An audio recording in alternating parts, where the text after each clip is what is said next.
Welcome back to the Eye on College Basketball podcast. I'm your host for this episode, Matt Norlander. We are continuing our summer shoot-around series, and we've only done a couple with head coaching interviews, but this is a special one. We got a special guy on the show. It's Kentucky coach Mark Pope, who joins us from Pope, I presume this is your office down there in Lexington. Thank you so much for joining the show. Where are you? How are you? And I'm so happy to be reunited with you here, bud. Amen, man. I could do this with you every single day.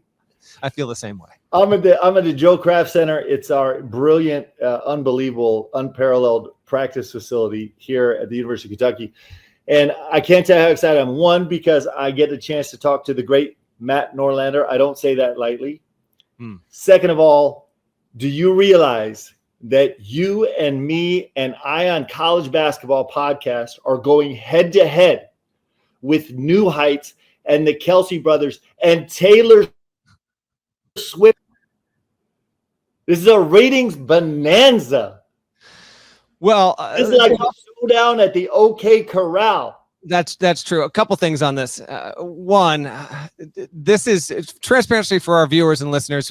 We have pre-taped every shoot-around episode, so we are pre-taping this on Wednesday, August 13th. I believe that is the date that the New Heights podcast came out.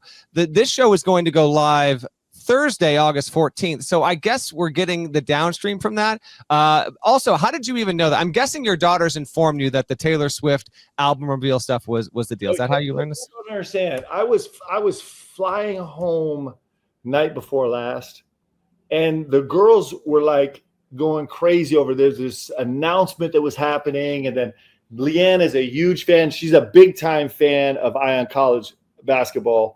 She's also a fan of New Heights and the Kelsey brothers. And this Taylor Swift phenomenon in our house is the real thing. And so there's all kind of juice about this. Hold on. See, Pope he can try and butter you up a little bit here. Your wife does not genuinely listen to our podcast. There's no way that's a thing. If she does, Scott Drew's wife does listen to the show. That's the only known college basketball coach wife situation we have as an honestly dedicated listener. You're telling me Leanne is also dialed in?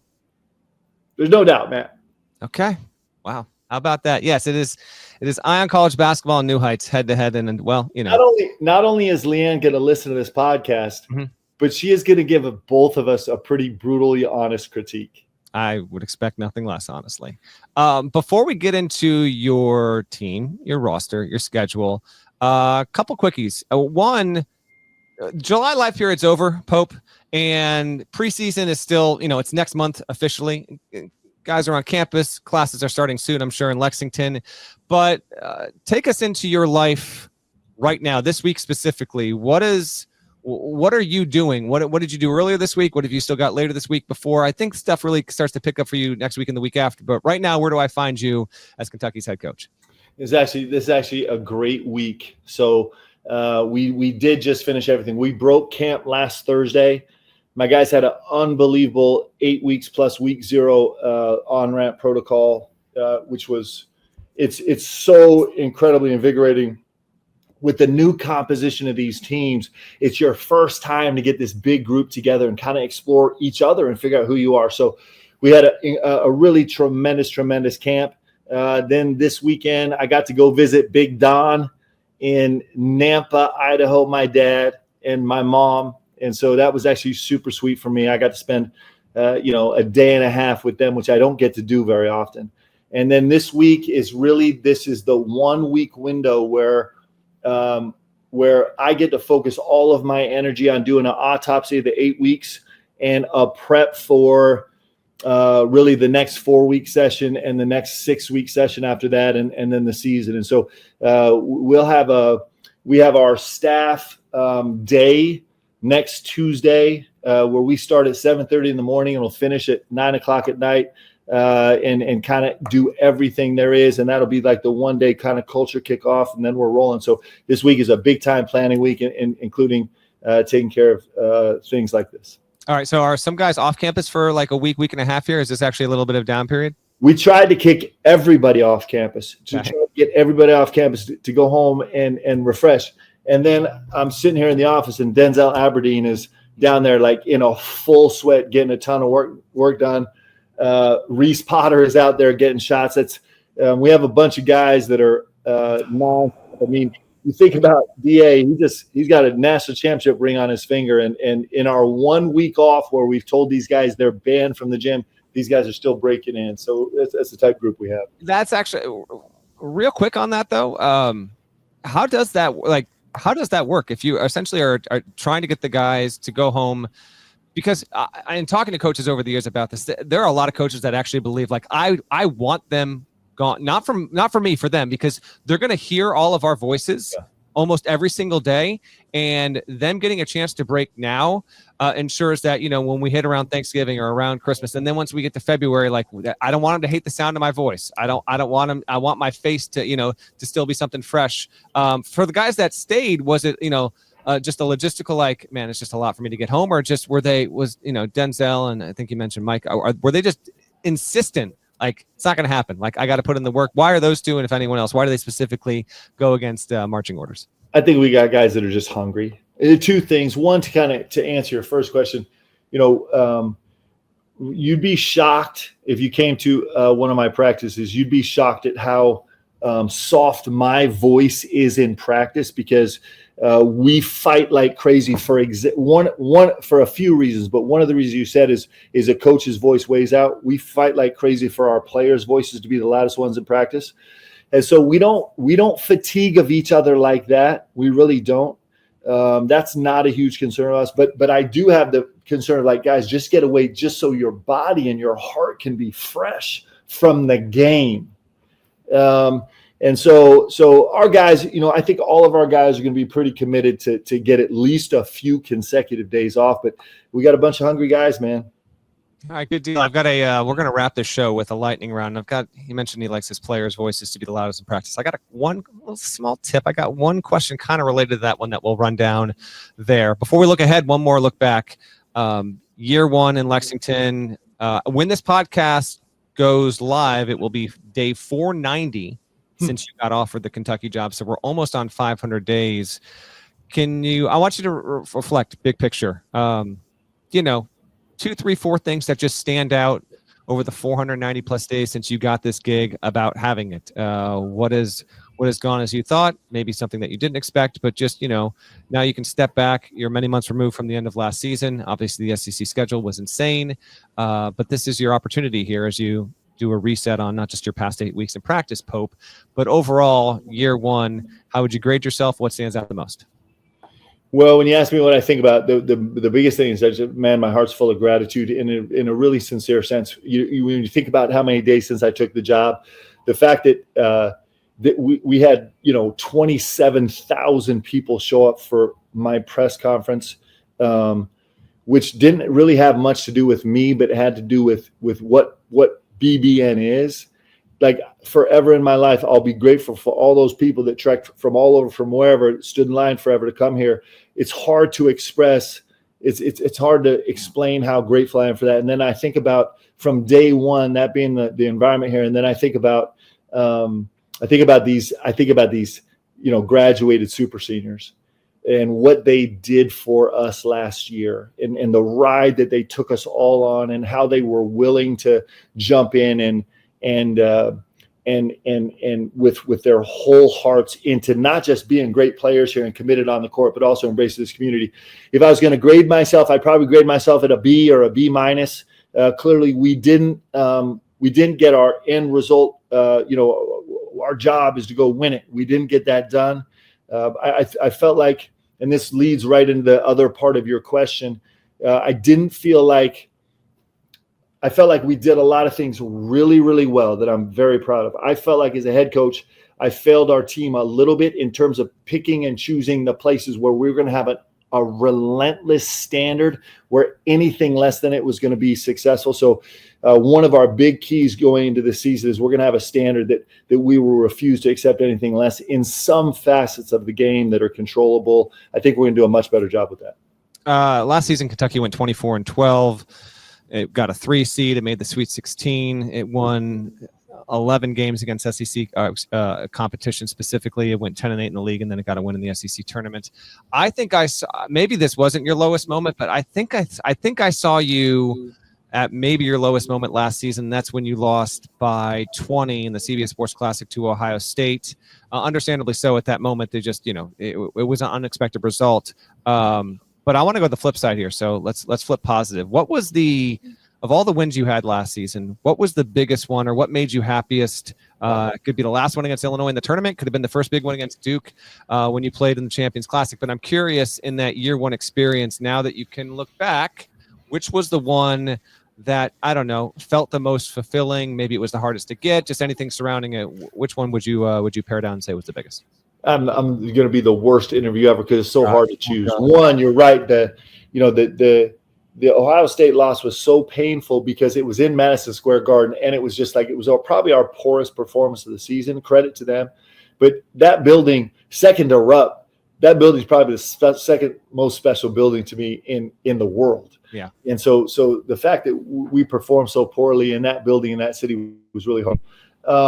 Man, I don't know, like the Duke win so early in the season, for my guys to get a chance to go prove that they were not mid-major super senior guys, but they were legitimately here to become a part of this incredible Kentucky legacy of these great teams throughout the generations. I think that was really important. I think that was a really important. I'm really have a ton of, just because of how much respect I have for Mark Few. I'm really grateful for the Gonzaga comeback. We kind of lost both of our point guards in that game, and Jackson Robinson, who I've been with for 3 years, kind of stepped up and led us to victory, running the point in the last 12 minutes of that game.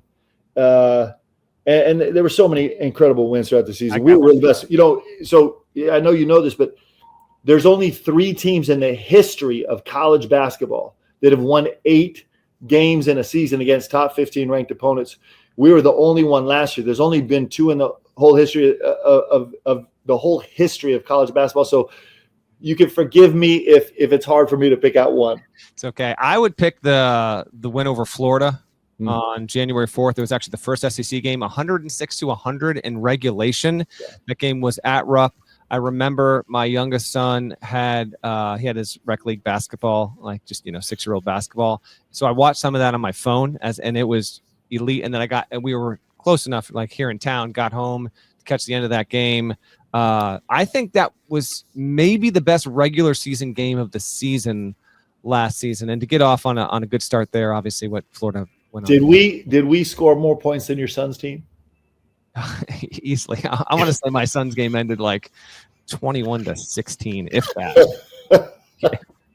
No doubt about it, man. But that was all told, Pope. Like if I was doing this Kentucky episode with Parrish right now, and we were talking about your team, like in all earnestness, A- minimum for you in year one. Yeah, I know it's 12 losses overall, but you take that job, everything that comes attached with it. You had a top 10 offense, all the pieces that you put together in the portal. A lot of those guys, they were one and done by necessity because they had exhausted their eligibility. It was a pretty fascinating year, and also like the Calipari era. There was a storyline every damn month, let alone every year. And it felt good as a national media member who talks on a podcast 3 times a week during the season minimally. It felt good to have Kentucky enter into a new era. And with you guiding the ship there, there was plenty of intrigue. And guess what? The intrigue remains because you got plenty of new pieces coming aboard, some key pieces coming back. And I'm not even going to let you jump in here. We're going to take a quick break. Let's take a quick break, and then we will get into Kentucky for 2025-26. We'll run down the roster, have Pope give some scouting reports on what he's seen from the guys this summer, what to expect, and then we'll run down the schedule and even more right after this break. When you need your sports news all the time, we've got breaking news to bring to you. CBS Sports HQ gives you a snapshot of all the sports that matter to you. When you need your sports in a snap, find it on CBS Sports HQ, streaming free anywhere you are. Sometimes we take a break and then we mean to go right to what we tease, but every so often, Parrish or I will revert back to something before the break. I just got to know, did you fly commercial to Idaho to see your parents, just out of curiosity? I did. I actually flew commercial. You. Yep. So it was actually super painful, if you want to know the truth. So, yeah. So I was flying. I don't even know how to, like, everything I'm going to say is going to make me sound like a horrible person. Let's do it. I'm all for it. Let's go. You love this. So I actually did. I thought, man, this is going to be super easy. I'll just jet out there. It'll be super easy. So I flew to Minneapolis. We were stuck in a storm, so we couldn't land for like a half an hour. Missed my connecting flight to Boise. I was supposed to get there at 11 o'clock in the morning Saturday. Had to be so I sat in Minneapolis like so many of us when we travel do. Then I had to be rerouted to LA, and then got to LA eventually, and then was rerouted to Boise eventually. So the flight home was much easier, but it was, it was, so yes. Yeah. What he's saying, folks, is that, you go in the summer, you got access to the PJ. I saw this guy last month. I'd see him at the Adidas event in the morning. He'd be gone back up down to North Augusta, and then I'd see him again like 6 hours later. I was like, "Did you leave?" "Oh yeah, I left." "Yeah, yeah, exactly." He's like, "You want to get on the jet with me?" "No, I gotta stick here, Pope." But yeah, flying that. Hey, listen, I've had the opportunity, the rare opportunity, just a few times to fly on a private jet, and when you get to experience that and the ease in which you are able to just go to an airport, get on a plane, fly up, land, and do that, and then you have to fly commercial, yes, it will spoil you in an instant. So I understand what you're saying. I'll tell you this though, in all honesty, so along the way, the great thing about the way I traveled to Idaho was I got to meet so many incredible people, and that actually is a bonus. So I won't complain about that part. Okay, fair enough. Let's get to the roster here. I'll name off all the guys, and then you can fill in the folks on where we're at. Gone. Just remind. Here's who's gone from last season. A lot of production. Jackson Robinson, Kobe Brea, Lamont Butler, Amari Williams, Andrew Carr, Ansley Almanor, Kirk Reese, and Travis Perry, all gone. Those players combined to produce 50 points around that for Kentucky last season. Some real impactful players. Pope, I think almost all of them that expunged their eligibility. Did all of them get some sort of professional contract? Is that many at the NBA level? And then Almanor might be playing in Finland, right? Is that right? Yeah. So we had 5 guys, 2 guys drafted, 5 guys signed contracts with NBA teams. And it's super exciting. Ansley Almanor, who came in here.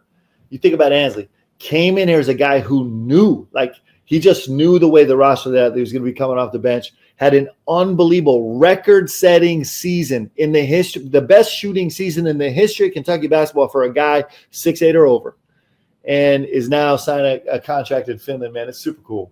That's really, I dig that. That's really cool. Back, Otega Owe, Brandon Garrison, Colin Chandler, Trent Noah. We'll start with Owe. He tested the draft process. He comes back. He'll be a preseason All-American. He averaged better than 16 points last season. What have you seen from him since he made the decision to come back?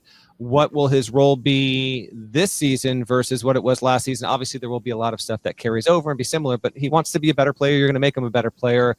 He stands to be potentially your best player. So what have you seen and what's in store?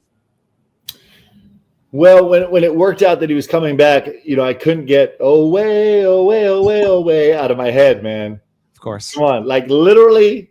More singing to come on this episode, I hope. The gratitude, and he's got so much more to his ceiling. Clearly I'll tell you what I was most impressed with. The summer sometimes is we keep it at a little bit different cadence. We actually, to your point early in the podcast, in the summer we try and keep it to a cadence where it's like super constructive, and we kind of dial the competition back a little bit to kind of focus on skill and understanding and IQ. This group was impossible to hold back. And Otega Owe coming in the summer after he'd gone through the entire NBA process, after he'd had, one of a historic season as a player at Kentucky, which is hard to do, with no break, comes in there and he did things defensively this summer that I would walk out off the floor and be like, I don't even understand what I'm seeing on the court. It's a real credit to him. And so he's growing as a defensive player. I think he has a chance to be the top defensive player in the country, the most versatile. He's spending a ton of time growing his decision-making as a playmaker. I think he actually has a chance to become an elite-level playmaker. And, of course, he's spending time, continuing to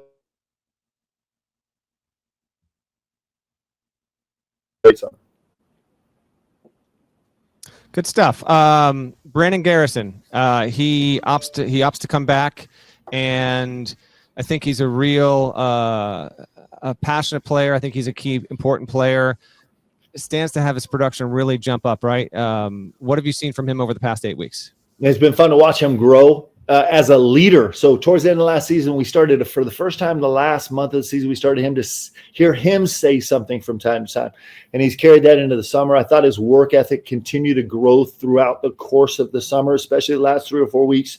He really dialed in and understands kind of that the next step doesn't come naturally. You got to go take it. And so it's been fun to watch him grow that way. He does give us this incredible opportunity to switch 1 through 5 because he's such an elite level switch defender on ball screens and away from the ball. We expect him to have a big season. It's his second year. So fun stat for him. He was our leading assist turnover guy on the entire team this summer in the 8 weeks. Right at a 2-to-1 assist to turnover ratio. And so it's been fun to see him grow that way in terms of his ball security from where he came in last summer. It's been really incredible. You mentioned that. Actually, I'm curious in your experience coaching at the college level. When you mentioned how Garrison led an ATO rate for you in the summer, broadly speaking, the stuff you see in the summer, and you take all that bucket of data, right, from your teams and your players, and then you go and you play a season, and then you look at what happened in the regular season and postseason. What's the hit rate on that translating? Generally speaking, over the past 10 plus years that you've been in college, does it often correlate? Is it sometimes it's just completely hit or miss outlier? Just I think fans might be interested to know, because coaches will always, understandably so, get excited about their guys in the summer. You see a lot of stuff. You're playing each other. You're not playing high level competition. So what's the translation level for that? Again, not specific to one player, but just how often does that correlate? I think it's like a 68%. Now, I know I pulled that number out of thin air. Yep, that's what I was looking. I was looking for 69, but we'll take it. But what I'm saying is sometimes it's just crazy misses, right? Because actually these kids, these young people are just so dynamic as human beings. And so much of what happens on the court is what they take into it that day. And so their lives can change so fast. We're not dealing with someone that's actually in the same space in their life right now today as they will be in 3 months, thankfully, right? Because they're growing. And so there is some air rate, but what's really fun for us is actually, especially when we get second summer guys, is to track their progress from the previous summer, and also to see them fit more seamlessly into what we're trying to do and understand it. It's really fun to watch Trent Noah, for example.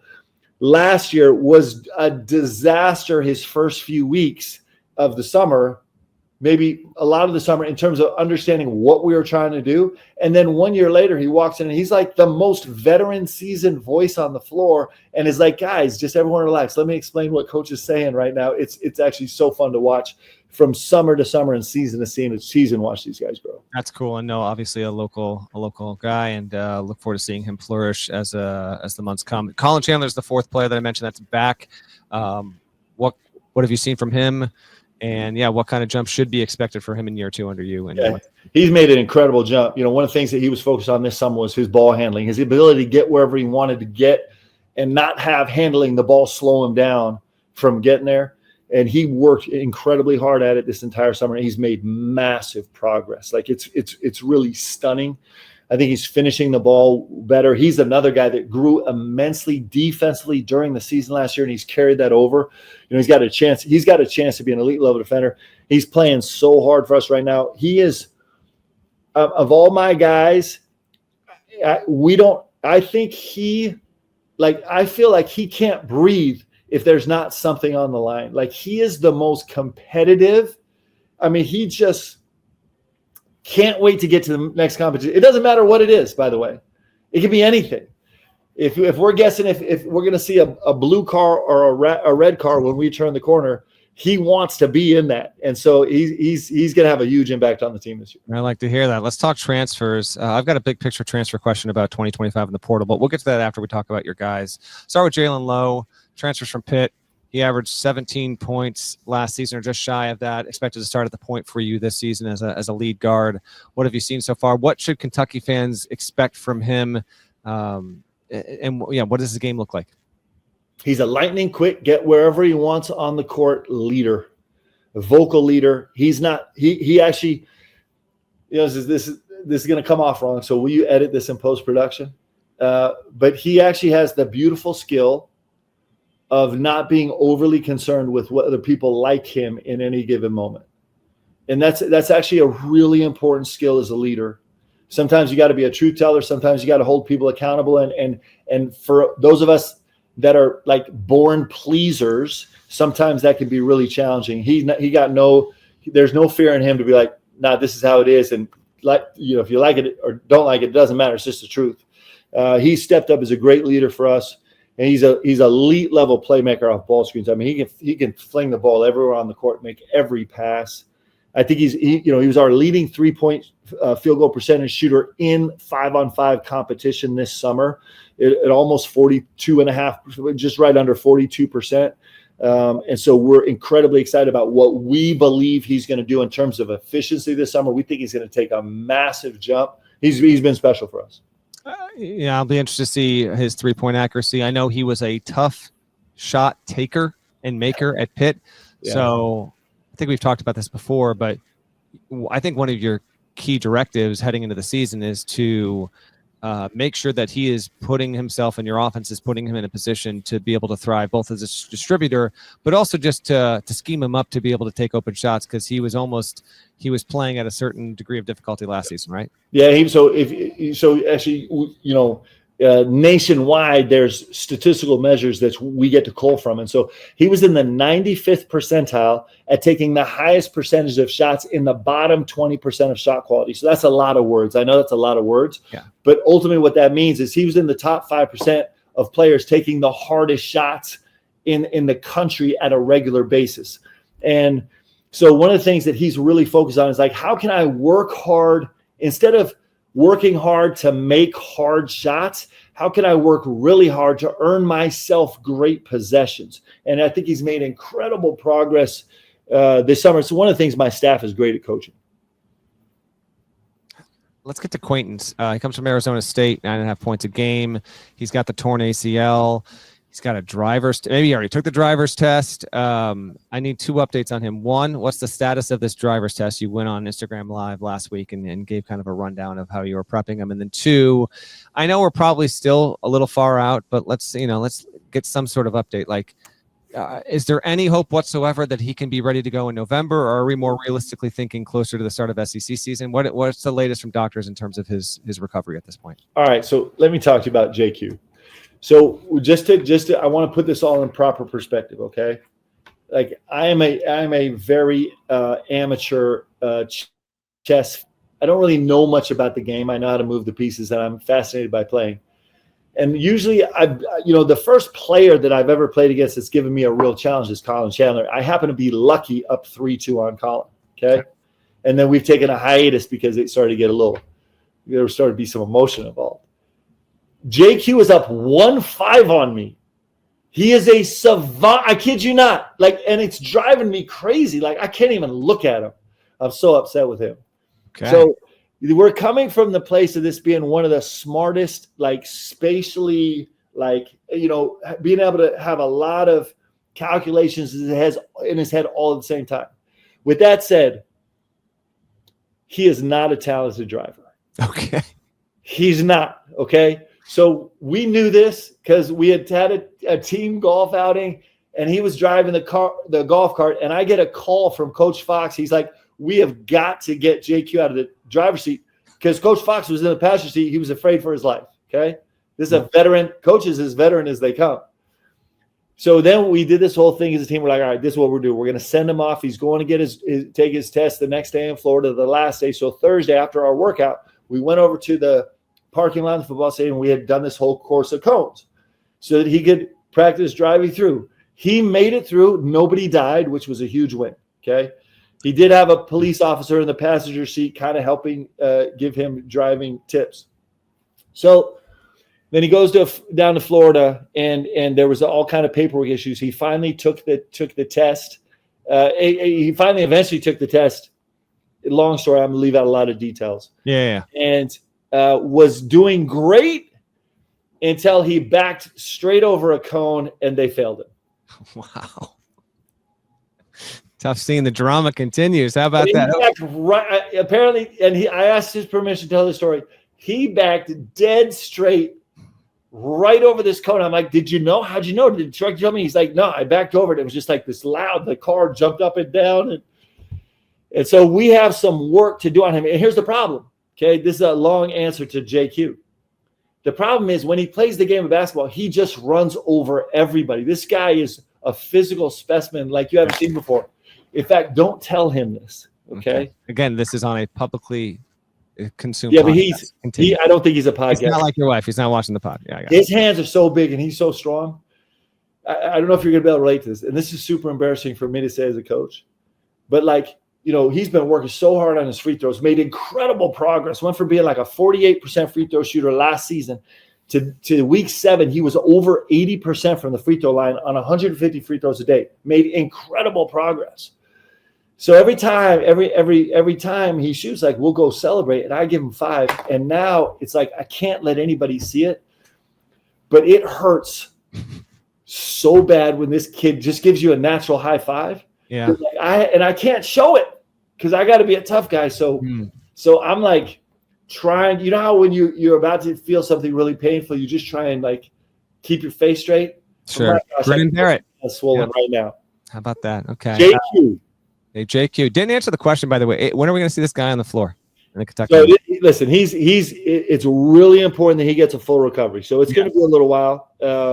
He's working a little more specific than a little while. Like, he's going to play this upcoming season, right? Every intention that he'll be on the floor this upcoming season. I have every expectation that he'll play this season. I don't think he's going to play all the games this season, but we'll see. Like, he's made great progress, and he's kind of crossing off the benchmarks as he goes. He's in a really important 3-week space for him right now, where it's the first time we get to hit strength training head on. He's still not doing anything live-ish or even close to it, but we're really going strength heavy the next 3 weeks. And so we'll see how these 3 weeks go. Okay, so there's hope, but no guarantee that maybe he could be on the floor by the end of November?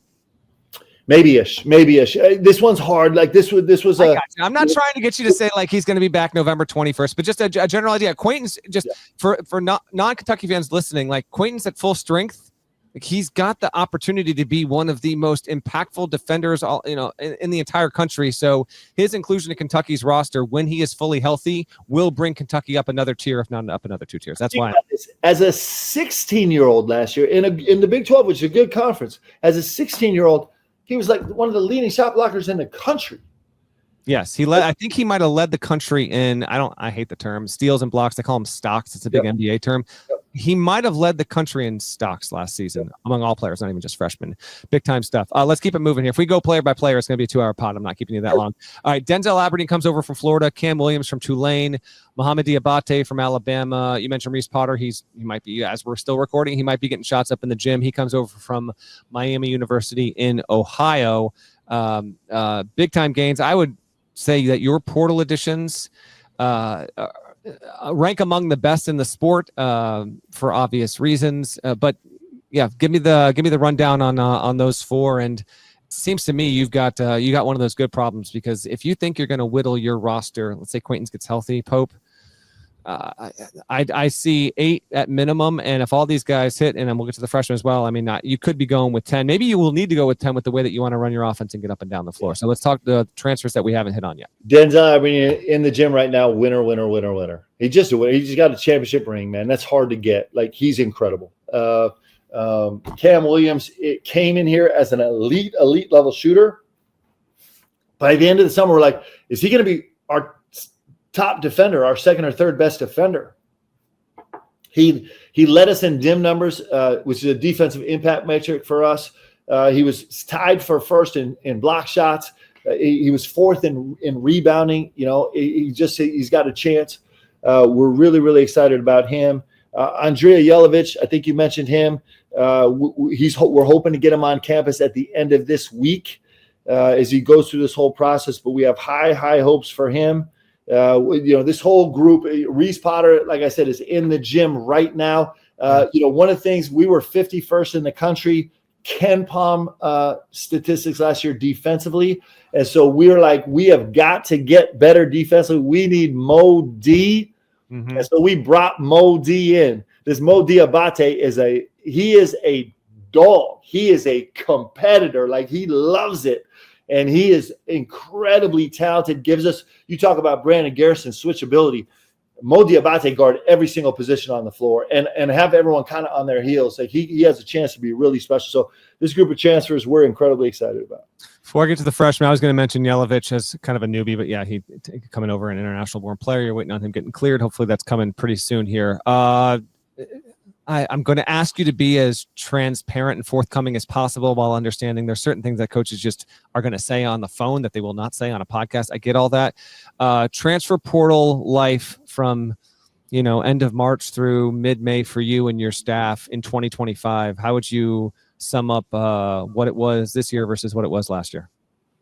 The one benefit for us is we had been here and won, right? And so that was the one thing we didn't have coming in the first year. We didn't have any, guys were kind of saying like, what is Kentucky going to look like? I mean, you just had one of the great all-time coaches in the history of the game, vacate this seat, and you brought in me, right? Mm-hmm. And so there was that question. I don't think we had to deal with that question at all this year. Everybody had seen us play and seen what our guys did. But in terms of the madness and the mayhem and the 24/7 nonstop, I'll tell you the hardest thing, actually the worst thing was playing in the NCAA tournament while the portal was open. That I probably mismanaged that last year, in all honesty, because what happens is you have to, like, the game demands that you go down two roads as fast as you can. And I didn't do that well enough this year. And that's something that we've talked in great detail about how we're going to remedy next year. But it was all the chaos that we love in portal season. Some follow-ups on that. One, when would you have the portal open in college basketball? Last season it opened the Monday after the first round, which was a change from the year before. It opened the Monday after Selection Sunday, so they bumped it back a week.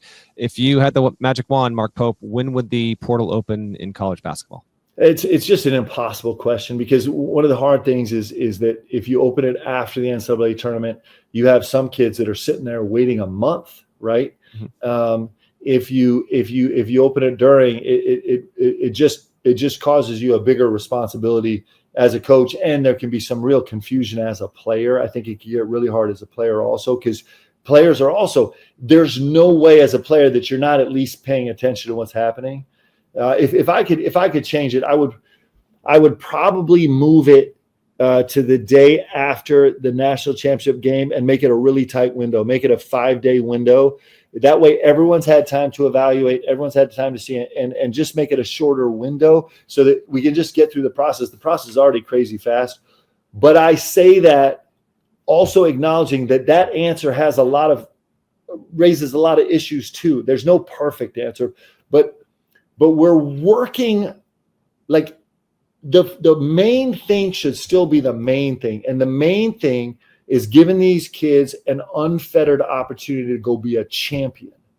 And I still believe that that's where these kids get the greatest experience of their life that they'll never forget, is pursuing a championship with their whole hearts.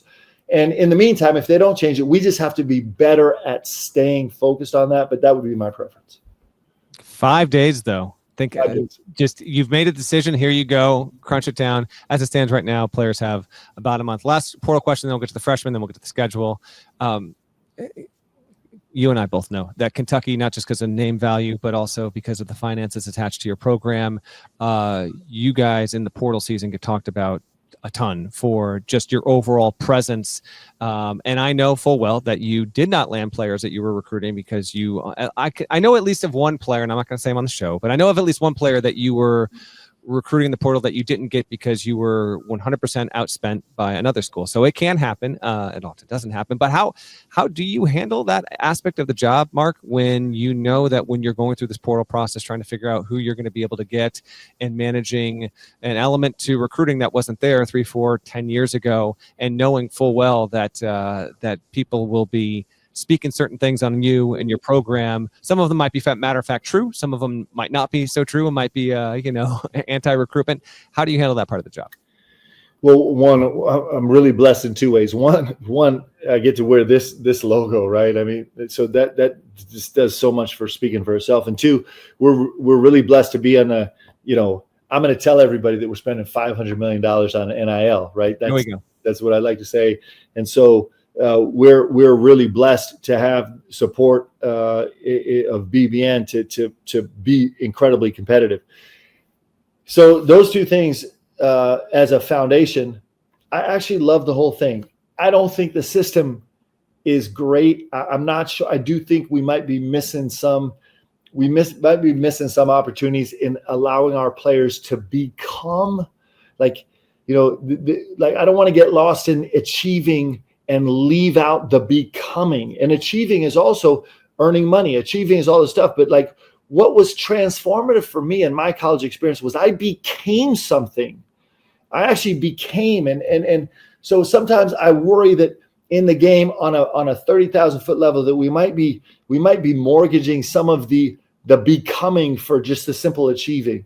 With that said, I love it. Like, come on, like to be a coach in college basketball right now and have the opportunity to navigate this insanity is actually the coolest thing ever. And it's because it takes every bit of your faculty. We're always guessing and we're trying to guess the best we can. It's incredibly challenging.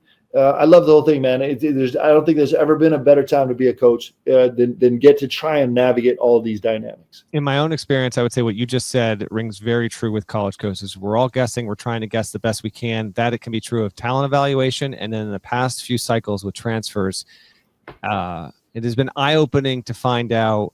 Sometimes staffs have a good idea if they're going to get someone, but the way that recruiting has changed, particularly transfer players and how money drives so much of this stuff, there have been no shortage of coaches that on a Wednesday morning at 9:30 think there's no chance they're getting a player, and that player will publicly commit to that coach, that very same coach, by 4:00 that afternoon.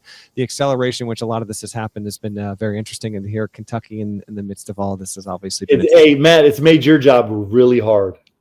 In many ways it has, but no less hard than what you guys are doing on that end. And obviously Kentucky is very interestingly positioned within the SEC, within revenue sharing, all that stuff. I reported on that last month. You can read that story at cbssports.com. Let's keep it moving here. Let's talk your freshmen, Jasper Johnson, Malachi Marino. You've got Braden Hawthorne, who is technically, I guess, a redshirt freshman.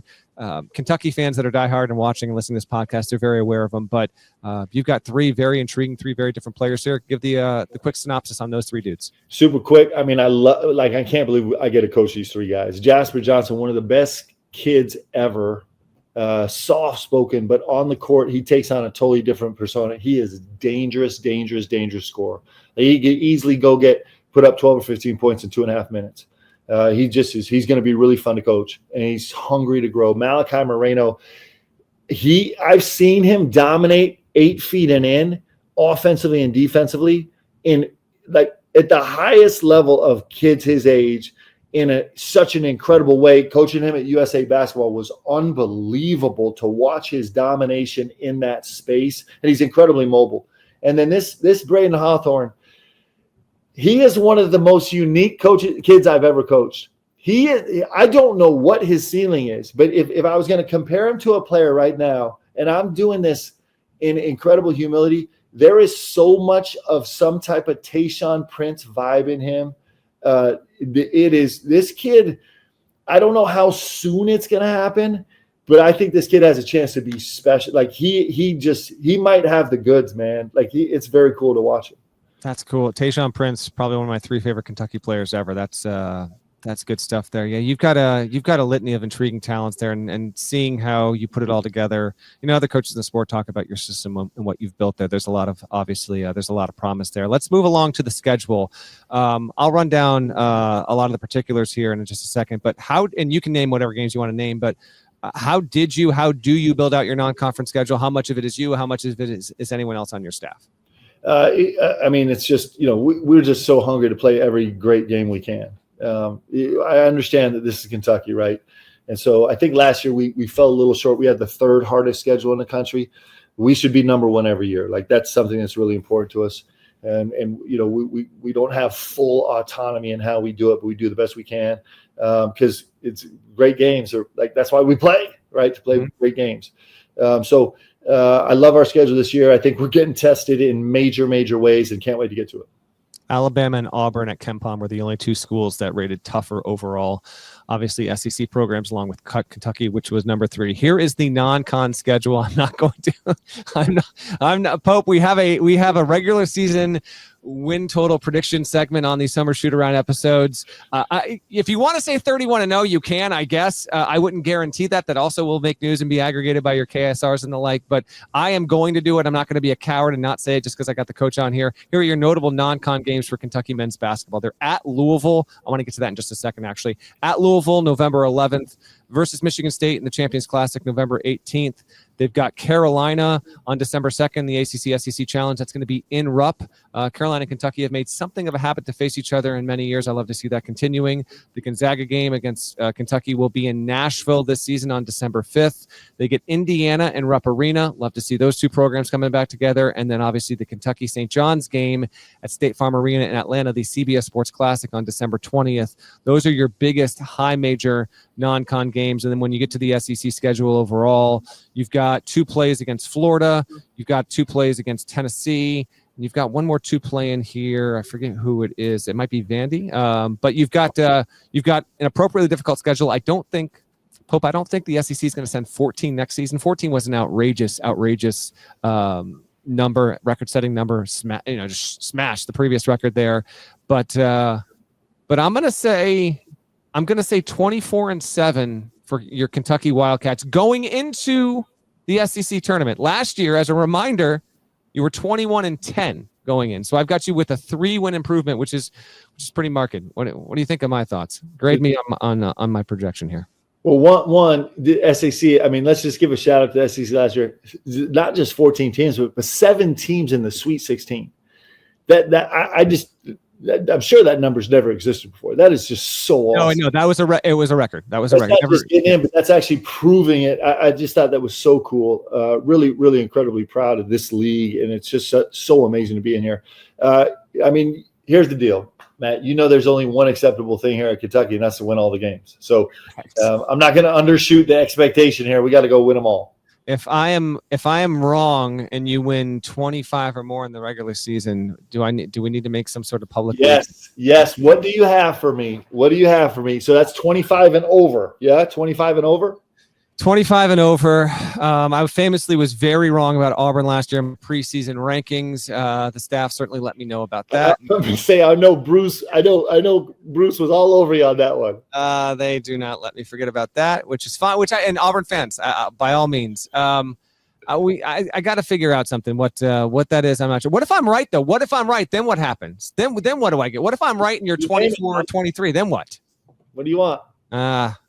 We'll figure it out. You know, This is what I'll do. I'll put you on the mic at Big Blue Madness the following year. Oh boy. Okay, that's got to be the following year on the mic. Okay, we can make that happen. That's a deal. I'll make something equally as good happen. I don't want to. You could come back on the show, but that's not a big prize. I don't know. I got Miles Davis behind me here. Maybe I'll get you a couple more Miles Davis records. Ooh, let's go. I know you're a Miles Davis fan. A couple more. I don't know if a lot of people understand Miles Davis. I'm not claiming to, but if you don't, just turn on some Miles Davis after 7:00 tonight. It changed your existence on the planet. Big time stuff, and I love that you are a Miles Davis fan. Couple more schedule stuff, lightning round. We'll get you out of here. You're setting a record, by the way, all-time coaching guests, which there haven't been many, but this is the longest one. You're the best for this. Louisville game. It's early again. A lot of Kentucky fans prefer that game around Christmas because that's when it's been mostly played. I kind of do like it this year as a change of pace. It's a good little early season bonus. I do wonder, would you be willing, and maybe you haven't thought about it, maybe you don't have an opinion on it. We are seeing more non-conference games in February. We're going to have 3 of them this year. You know, you got Duke, Michigan, that's going to happen. You've got Ohio State, Virginia, that's going to happen. And this is going to become more of a popular thing. The SEC has an 18-game schedule. You can certainly accommodate for that and getting it done. Would you be open to playing the Louisville game in February in years to come, if that was at least put on the table, or do you want that game to be at some point in the first 6 or so weeks of the season? Well, a couple of things. One, I love what Pat's doing at Louisville, and I love what Coach is doing at Indiana. Like, I think it's great for this community right here that Louisville's getting better and Indiana's getting better. Like, it's super cool what they're doing. 2, I don't have a huge opinion on when. I just love playing the games. I love, first week, second week, great games. So I love that, just whoever it is. In terms of playing in the one complication with playing in the regular season is, one, the SEC. I mean, I don't know. There was 7, 8, 9, 10 teams in the SEC ranked in the top 25 last year. And so the league is so brutal. Mm-hmm. And when you get that one bye week, just helping you survive through the NCAA tournament. I mean, that's how far you're thinking down with that bye week. So my lean would be to probably be like, at that point, you're starting to think postseason. And so maybe save that bye week to try and get a little healthier. But you know me, I love let's take every game every day, right? Let's go. Well, that segues into my next part, which is you want to expand the regular season, period. We've talked about this before, but we're doing it here on the podcast. If you had the wand, Hope, how many games just in the regular season, not even counting SEC tournament, NCAA tournament, we are at 31 right now. We will go to 32 for 26-27. The season will expand to 32 games, but you want even more than that. To you, what's the ideal number? What should men's basketball be playing in its regular season moving forward? I would love to get to 40. And 40. I actually think we're 3 games in. So this is what we did. This year we added 2 exhibition games against D1 schools, which is, I'm fine with that. Just let's go play. And then we add, next year we add the other game. So to me, we've gone from 31 to 34 in my mind. Man, can we squeeze in 6 more? And I'm telling you why. 1, our guys do better academically during the season than they do out of the season. 2, like when our guys go on to the NBA, they've played a 31-game season. That means by the time they get to this was my experience. When I got to the All-Star break, my first year in the league, I felt like I'd played 2 seasons already, and I still had 60 games left to play. So I'm not sure it's a great prep for moving into the NBA at all. 3, our teams turn over so much because of the current environment, which I'm all in for. It's all great. But like to give our teams a chance to go through a couple evolutions in one season that they used to go through, they used to have 1 or 2 or 3 seasons to get through those evolutions of growth. Now we're trying to squeeze in one season. We could use some more games. And our fans get to know these kids more. Every single game last year, our fans, BBN, got to know our guys so much better. Our fans deserve it. And when you're tying all this to revenue share, there's nobody that's going to complain. Players, coaches, fans, about getting to 40 games where everybody capitalizes off the revenue share model. Right. You just nailed it. Unquestionably, the more games, the more home gates, the more money be able to pay players. I've said this on the show earlier this summer, Pope, that is coming. We're going to 32. I think 34 is inevitable, maybe by the end of the decade, if not the first 2 years in the 2030s. 40 is a huge number. That would require, I think, the season to bump back to like an October. You're talking like October 18 to 20 start overall. It's a lot of games. I'm not sure how I feel about 40. It's a lot. If you do that, by the way, there's no reason why you shouldn't be playing a non-conference game in February. Kentucky just did it. Cal's last year against Gonzaga. I know UK fans like that. So at least just remain open to the concept. And if you do that, you mix in a few SEC games in December, a little additional ones. You can still get the bye week, by the way, in February, Pope. So we can. If you'll get me to 40, I'll take the game. I'll take the extra game in February. Let's go. I know there are other SEC coaches that are in favor of expanding. We're going to get more than 32, and it's going to happen soon because they want to pay players. They're going to need to pay players, revenue sharing, all that. It is on its way. All right, we've gone over the schedule. You ready for a lightning round to wrap this up? Bring it. All right. I have a specific number of questions here, and I'm going to let you and the audience know why I have the exact number of questions. You'll find that out on the last question. So it's question, answer, as rapid fire as you can. If you need a little explainer here and there, we'll obviously take that. But let's rock and roll. You ready? Yep. Okay. What's a harder environment, all things considered, for a Kentucky player? 1996 when you played, or 2025 when you're coaching? And keep in mind, 96, you had Pitino, but 96, you didn't have social media. So everything considered, is it harder to play at Kentucky now or 30 years ago? Which is harder, social media or Coach Pitino? Coach Pitino, no doubt. Taking everything into account, is the process of recruiting better or worse than it was a decade ago? Better. What's the hardest part about being the coach at Kentucky? It is the best part also is that and I've said this, actually I just was talking about this yesterday. I love this Team of Rivals book. I just finished it. And at one point, when he first takes office as the president of the United States, President Abraham Lincoln declares to his wife, he says, "I am now public property." And I think that's the greatest honor and one of the biggest challenges of Kentucky is that you are genuinely we're public property. What Pope is referring to there is Team of Rivals. Doris Kearns Goodwin, who's won a Pulitzer, wrote a big book on Abraham Lincoln. Who was your favorite athlete when you were 15 years old? Sebastian Coe, Great Britain 800-meter runner, incredible. Miler also. Interesting. Okay. Describe the feeling you get when you walk into a basketball gym. I just feel juice, man. It just is through my whole body. If I walked into your home right now through the front door, what would I see, and would I have any idea what you do for a living? No, you would have no idea. You see a giant fireplace. Okay. What's the best vacation you've taken in the past 10 years? Oh, I've been blessed. I did just recently go to Switzerland for the U19s. We went 2 days early, and I got to take Miss Leanne, and it was truly one of the great 48-hour periods. And then the games were great too also. All right, good deal. You randomly just went really hot. Your mic is good again, but for about 10 seconds you got really loud. But we're back. We're back and we're normal. We're good. What's one place? It's not loud. I did, and now we're back. We're better. What's one place you've never been that you're dying to visit? New Zealand. You're not balding. Why won't you grow your hair out? It's one less decision I have to make every day. How often do you cut or buzz your hair? Every 2 or 3 weeks, but it only takes me like 3 minutes. Okay, folks, by the way, quick interjection. I saw this dude after like maybe a month of not cutting his hair on the road, and I loved it. I wish he'd grow it out, but he just won't do it. How many pairs of shoes do you think you own? Try and get as close as possible. Probably 100. Okay. What's tougher after a bad loss, addressing your team in the locker room or addressing the media? Addressing my team, for sure. Okay. Kentucky media, take note, please, for the upcoming season. No, and here's the deal. It's just because when I address my team, all their guts are out on the floor, and there's devastation in the locker room if we lose. And so the media, it's easy to go take responsibility for everything with the media, but you're trying to repair hearts and souls in the locker room. I imagine actually addressing your family sometimes can be just as tough, though, right? No, they're not even close. I mean, the girls just tear me to pieces. Okay, you'll have a minute on the girls in just a second here. Stand by. What's the best meal you can cook? I can make a great salad, man. Big time salad. You know what I can do? I can make a caprese salad. You don't cook a salad. Prepare. I don't cook anything, but I can prepare a salad. Got me on a technicality. Can't hate you for that. Who's the best talker on this year's team? J-Lo. Okay, Jalen Lowe. If you could change one thing about yourself with the snap of your fingers, what would it be? I wish I could sing.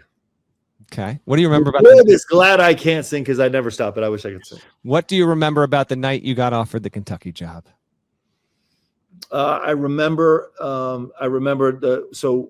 the girls were spread all over. So Leanne was in Houston. My girls were kind of just spread all over. And so I'll never forget jumping on a Zoom, FaceTime with all the girls, and the conversation we had about, I asked Mitch, I'm like, I need a half an hour to talk to there was no doubt we wanted the job, but I just need a half an hour to confer with my girls. And so the really special conversation with each of my girls' input I'll never forget as long as I live. All right, fair enough. I remember some other stuff about that night, but we'll keep it moving. You've got a group text with all 16 SEC coaches. Who's the worst texter in the league, or the worst text backer of all the 16? And you can't pick yourself. The worst. Well, I'll tell you what.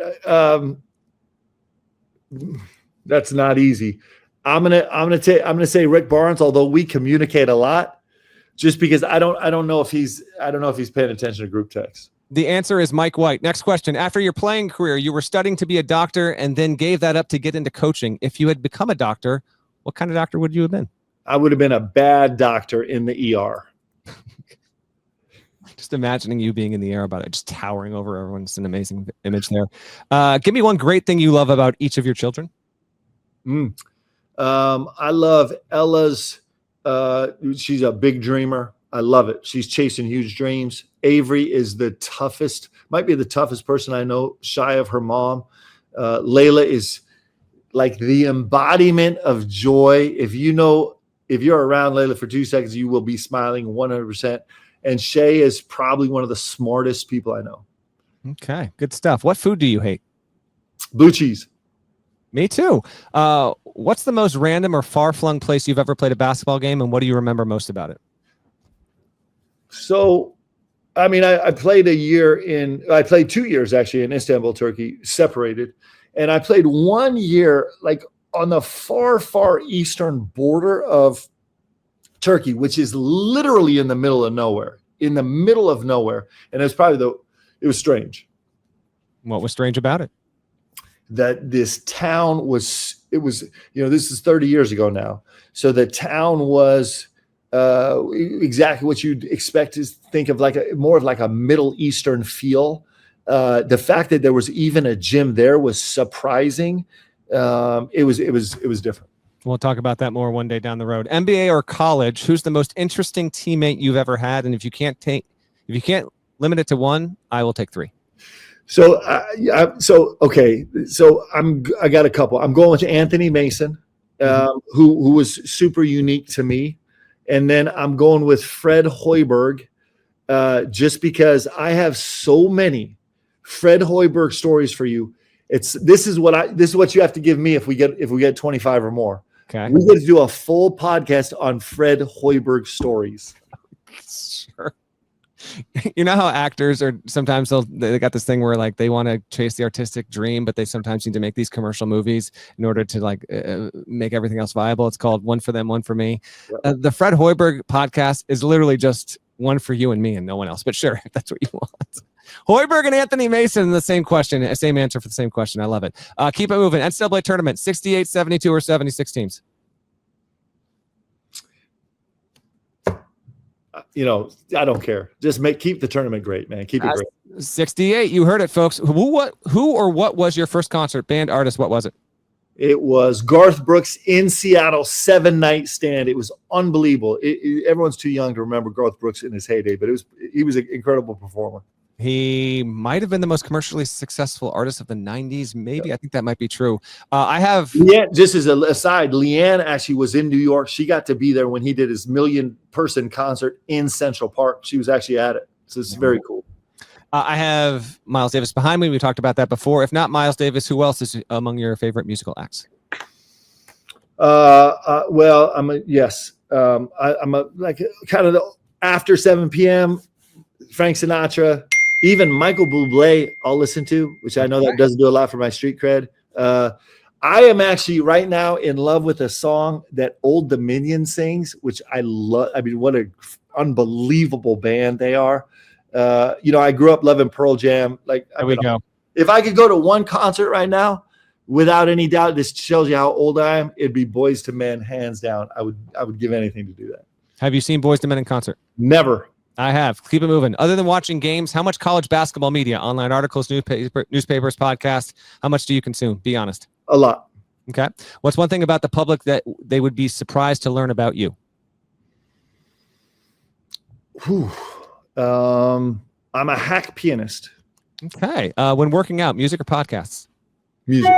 Okay. Would you rather host the party or go to the party? Host.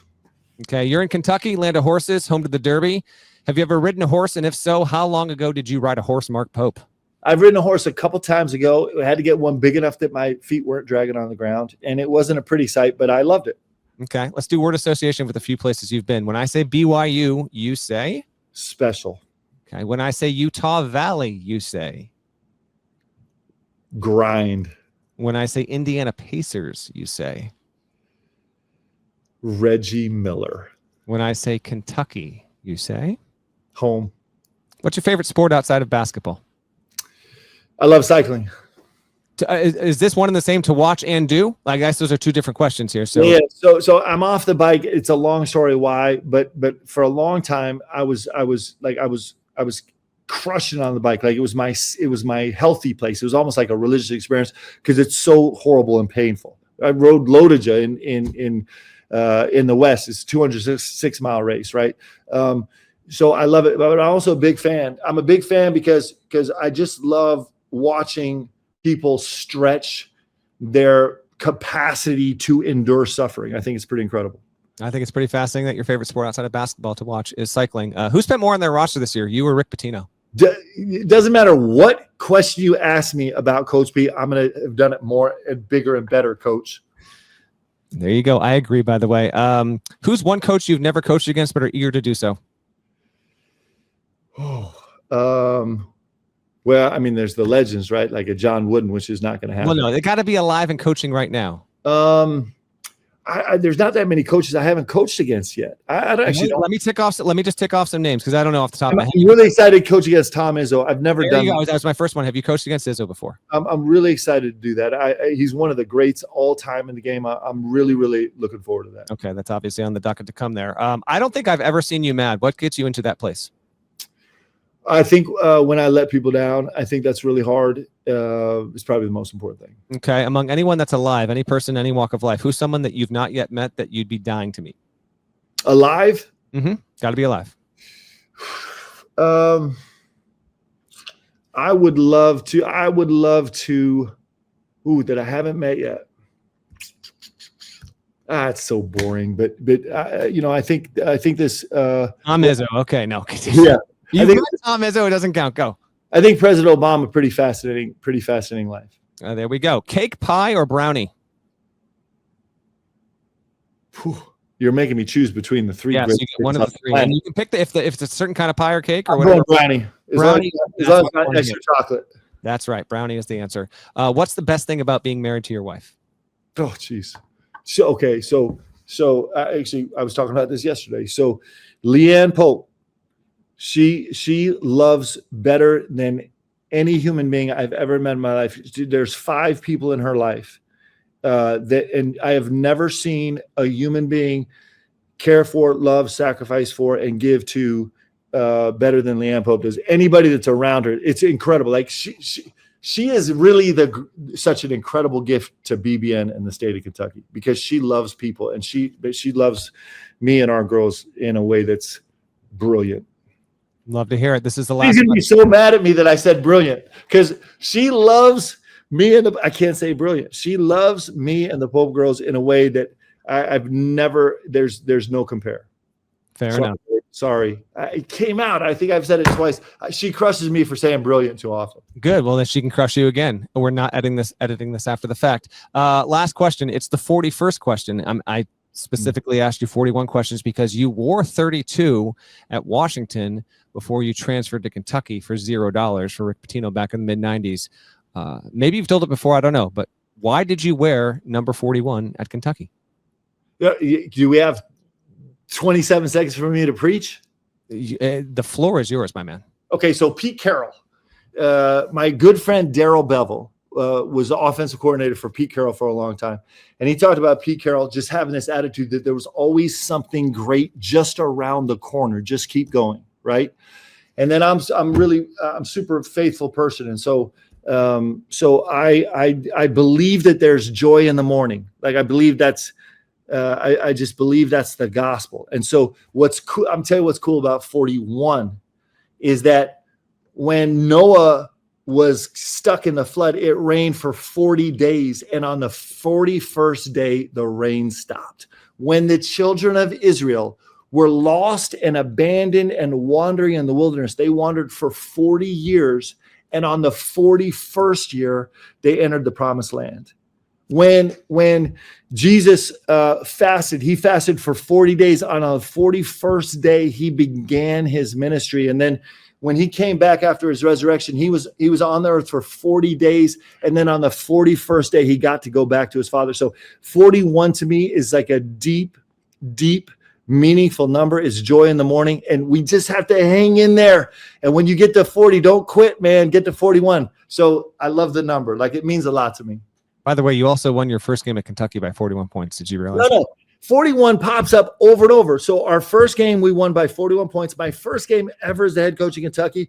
And then to finish the season, Kobe Bryant got drafted as the 41st pick in the NBA draft.